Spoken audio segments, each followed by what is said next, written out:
Draftkings, yes indeed, Draftkings Sportsbook, America's top-rated sportsbook and app. Not only are they safe, but they are secure in Deke.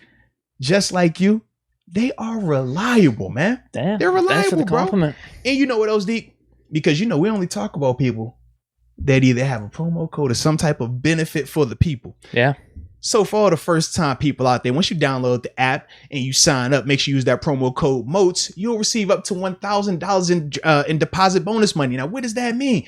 So when you first create that account and you want to put money into your account, if you put $500 in that account, they gonna hook you up with another $500 in deposit bonus money, baby. Sounds like a great deal. It's $1,000, and all you had to do was put in $500. Then after that, you get your bet on. You can't beat that, baby. You cannot beat that. So that is DraftKings, and obviously we will go in depth even more about some of our odds and some of our futures bets that we think that y'all might be a little bit interested in. And also, if you do have a problem in terms of a gambling problem, you know what you need to do, right? Read that. It's that simple, man. Read it. It's a lot. Gambling problem. 1-800-GAMBLER. It's that simple. All right. So, C. Brown simply says, hey, Moats and Deke, do you think TJ will get his deal in time for him to play in game 1? This is not the way Steelers need to start the season. This is interesting. If I had to bet money, I'd say yeah still. If he doesn't get it done, what's he going to do? Sit out? I feel like he's going to play. Well, the reason this is different, I know people because it's getting so close now, and obviously the reports were coming out. I know yesterday, I think it was Deke Pittsburgh had said that he would practice today regardless if he had a deal in place or not. It's looking like actual normal practice. Right, he would do a today, full participation. But it was how he's been practicing this whole time. So still nothing changed. People thought it would change because of the timing of it, right? Obviously, this being the start of game week, that has not changed just yet. But I will say this, not speculating on it, it is a Monday though. And just football wise, we consider this a bonus Monday because typically you don't practice on Monday. And this is Labor Day. Right. Typically you don't practice till Wednesday. So he could have easily just viewed this as a bonus Monday and that be why he didn't. Not saying that's the case, but just another reason of don't lose it all the way just yet because it is game week. Now, I do personally feel that, man, you done missed all the camp. It ain't going to hurt you to be out here today. You might need that bonus day out there. You know what I mean? Like, if we being real about it. I know not everybody agrees with me. I know people for the, they think he could just show up and do it. That's how I feel. But normally you need to get that work in. So I wouldn't have been opposed to him practicing today, but that could be a part of it. But so they're off tomorrow. Yeah. So the way the CBA is structured now, you have to have the weekend off, right? So they had to have off, I think it was whenever the game ended Thursday. So they had to be off Friday to Sunday, right? Now from there, you come in on a bonus Monday to get you back on track. Off Tuesday, because now the season starts, Tuesday's always your off day. Boom. Now Wednesday, you back to your regular programming. So that's what we call it, a bonus Monday, whereas typically Monday and Tuesday would be off. But since you just had the whole weekend off, coach ain't gonna get them boys that many days off. That ain't happening right now. So tomorrow then? Tomorrow might be the day. Wednesday. Because tomorrow's Tuesday. No, I'm saying to sign the contract. Yeah, it could happen tomorrow. And then he's back Wednesday. Yeah, it could happen. Could it happen all the same day, or is there too much theatrics in the morning? So this is the thing I was going to say, though. So in terms of TJ and his contract, what I was alluding to before I started talking about like him not practicing and not to freak out on it, with his contract, drastically different than L. Bell's situation, because I know people are thinking, well, here we are 5 days away essentially, and he doesn't have a deal. Is this going to be a Le'Veon Bell situation? Oh yeah, this is different. It's different because L. Bell wasn't under contract. He didn't sign the franchise tag. He signed it the first year right before training camp, remember? Or excuse me, right before the regular season started. And then that's when he showed up and went to practice, went to practice and then played in the game that week. But he was never under contract. That second year when he set out, they franchise tagged him again, but he never signed it. So essentially he was just it's not a unrestricted free agent, but he was essentially a free agent because he never signed that deal. Even though the team had his rights, that's why he couldn't play anywhere else, but the team couldn't find him and make him show up. TJ is still under contract right now. That's the biggest difference with this. TJ had to be here for all the training camp, even if he wasn't practicing, because the team could find him technically if he didn't show up. So when you start talking about sitting out games or sitting out practices because the season is here and you don't have a deal in place, we know the Steelers have that self-imposed week 1 deadline. It's not going to happen like that for TJ because they can legit find TJ up to 6 figures daily. Like That's what it is, because he's still technically under contract. So I don't anticipate him sitting out in terms of missing games. I think he will play. And honestly, we said this before with the team. They control TJ for the next 3 years, regardless if they get a deal done or not. You got the 5th-year option, and then you can franchise tag him twice. This could become the Le'Veon Bell situation. Right. You got the 5th-year option. You can franchise tag him twice. So the Steelers have him for 3 years guaranteed. Like, he has to play or at least be in Pittsburgh. So don't fret in the sense of, oh, he's going to be gone somewhere else next year. That's not the case. But it could get ugly in terms of them finding him and stuff like that. But I don't anticipate TJ doing that, because TJ hasn't had that big deal just yet. So it's that's just not good for business. Whereas at least with L Bell played the franchise tag one time. He had already had his 4 years in the league too. So he already had that big payday. So when he set out that second year, he wasn't as, he didn't feel it as much, because okay, I'm in line to get another big payday as well. This is more just smart business. TJ hasn't had that payday just yet. So that would add up in a hurry for TJ. Yeah, because he's still going to get like around $10 million this year, I think. Yeah. The thing that we've talked about in the past, though, TJ's not feeling good about going out there for $10 million whenever you have Joey Bosa and Myles Garrett getting 27 and 25 million. But if you can't get a deal done, you can't get a deal done. Yeah, absolutely, man. And from everything that I've still been hearing, it's still revolving around the guarantees. That's the issue, right? I'm more concerned about the per year than the guarantees. See, the reason I don't think they care as much about the per year is because, like, depending on how you structure the dollars with it, you can get away with that. But you can make it seem like it's a 3-year deal, maybe. Exactly, but with the guarantee portion, if you got $100 million guaranteed, it doesn't matter how you structure it. That 100 is guaranteed if he's out there or not. So that's the reason why that's a lot more important, because the per year, we talk, like, when we think of per year numbers, we look at that as like the fluff number, right? If the deal is 5 years, 160 mil, average 35 a year, but we only know 100 is guaranteed. The 35 is the fluff numbers up there. So we call it fluff because it's not guaranteed. We know the team can get rid of you and they're not going to pay you any of that. You're never going to see that. So that's why we don't really care as much about the per year as we do the guarantee portion. But that still seems to be the sticking point in these negotiations right now, which is, it's unfortunate. It's crazy. It's crazy. Pay that man. Is it 100 then? That's the number? In terms of the 100, yeah, they said he definitely. That's the sticking point. Like, Steelers want 90, he wants 100, he wants 110. So we've only heard TJ's side in terms of, they said that TJ wants the 100 in guarantees. We don't know what the Steelers' issue is with that. If it's structure of it, because that was a sticking point with L Bell when it was rolling guarantees versus them legitimately guaranteeing it, which is a big difference. A rolling guarantee is not guaranteed contract. That is, you play well, we still like you, we'll keep you on the roster, now becomes guaranteed. But that's not guaranteed money, because if you get hurt, if they decide that, hey, we want to go younger, we think we can get a cheaper option, they can cut you and you're not getting any of that money. So it's not guaranteed. Whereas fully guaranteed, or what TJ is trying to get the guaranteed money, if they were to release him, if he got hurt, if his play just went down a cliff, even if they were to cut him, he would still get that money, which is a big difference, man. When you talk about guys like Ryan Shazier, who was in line for a mega deal, and you saw how that quickly shifted, the guaranteed money is very, very important, man. Very important. Steelers got some leverage here too with Melvin Ingram. Oh, they do. Not too much. Well, him and Highsmith. Yeah, it's not too much, but it's enough.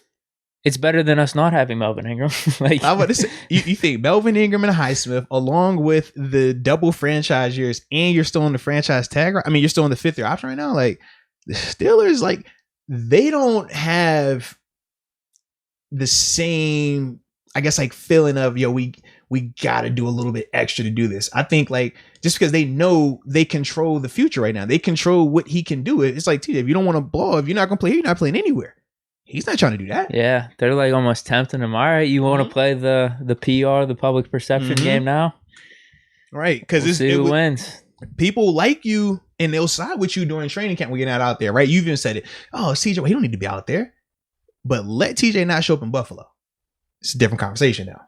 Now the whole under contract conversation becomes more different. Like, bro, you're under contract. What the hell are you doing? Like, I don't get to do this at my job. Right. Yeah. But you could just see how night and day and how easy that'll shift like that. So if you're the Steelers, you understand that as well.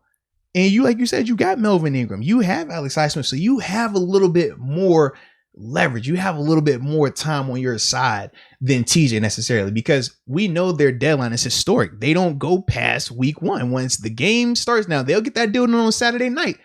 I was in that hotel room when Cortez Allen walked in there, fresh off that deal, 12 hours before we opened it up against the Browns. We saw that happen. So it's not too far. What did he do after that deal? Bro, his knee was jacked up, bro. He literally, like, when he signed the deal, we knew, like, yo, his knee isn't right. He couldn't stop.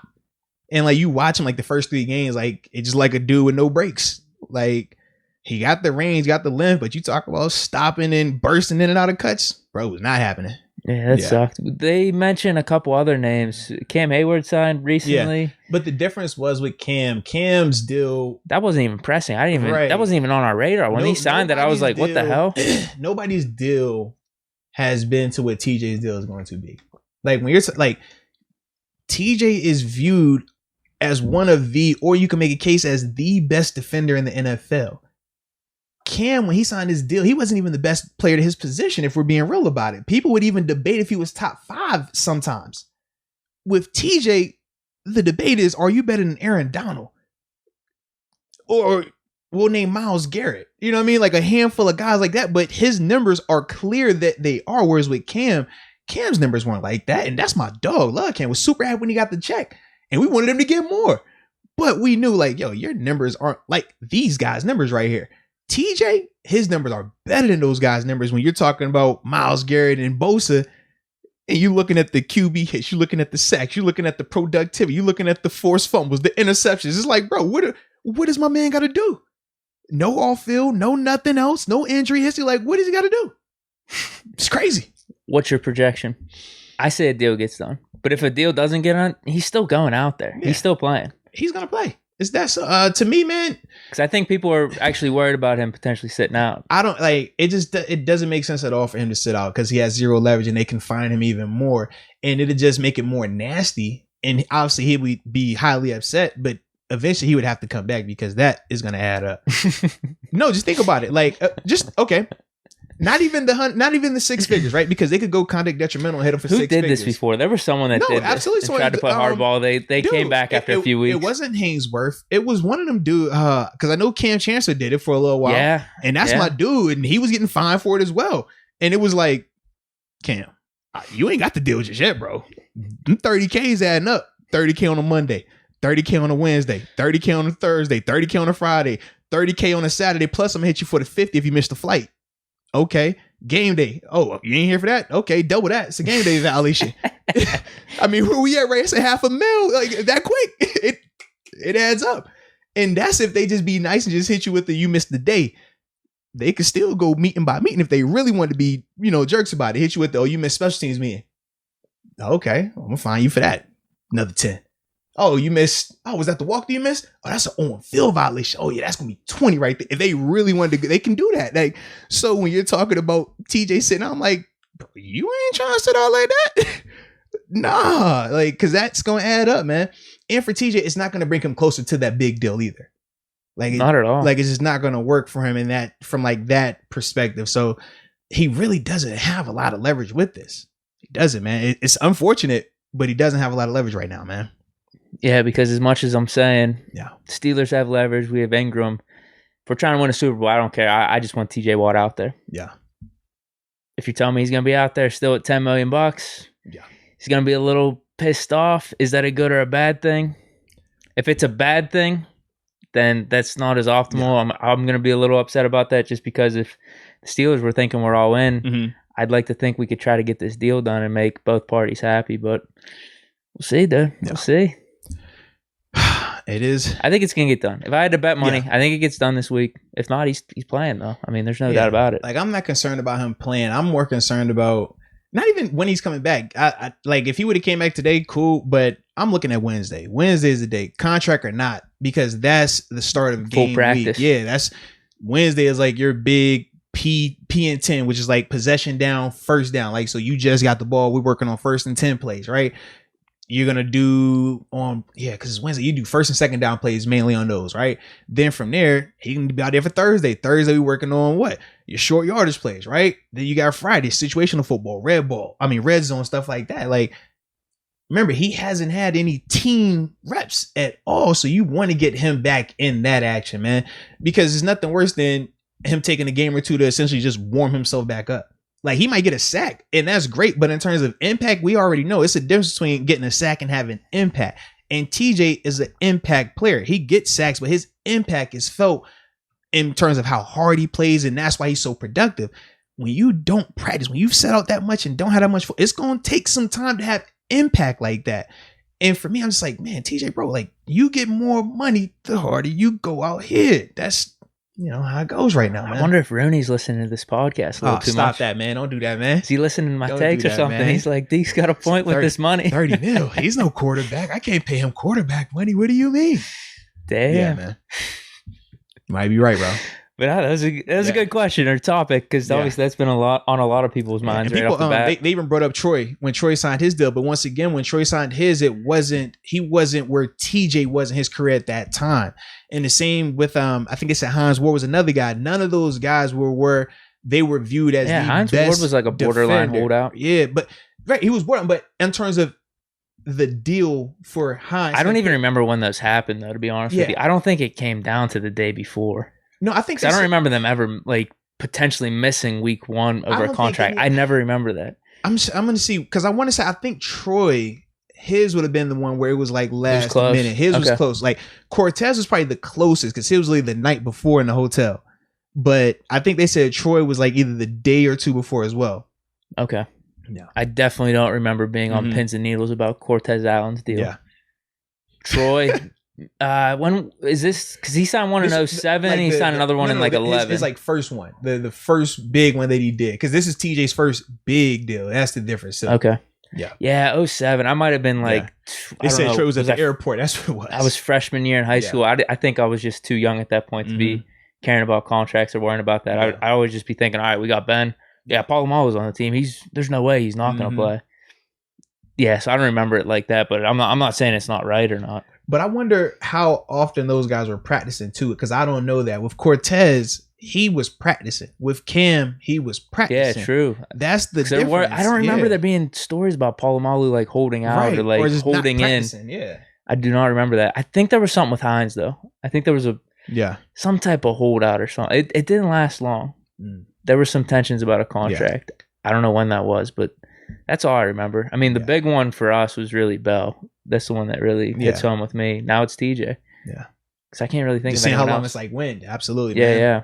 Dang, that was a good question, man. We weren't even trying to get into that one, but that was a good one right there. And then, and it's done, simply follows up by just simply saying, sign TJ with a ton of exclamation points. Then Michael Patrick McCracken, shout out to you as well. He says, no contract for TJ.